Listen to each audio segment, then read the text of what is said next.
Uyingizda qiz bormi? Bilingki Alloh sizni yaxshi ko'ribdi.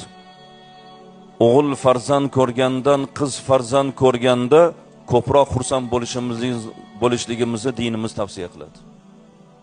O'g'ilga qanaqa xursand bo'lamiz?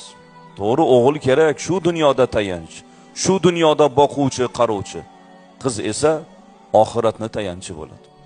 Eng ko'p xursand bo'lgan ota bo'lish kerak. Chunki bu qiz eng ko'p sharafni otaga keltiradi.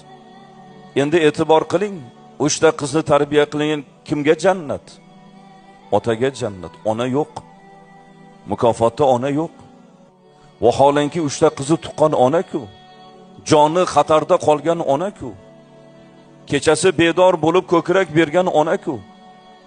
Yoniga olib ro'zg'or, osh-ovqat, ish o'rgatgan ona-ku. Qiz asosan ona bilan bo'ladi-ku. Mukofotga kelganda ona yo'q aziz.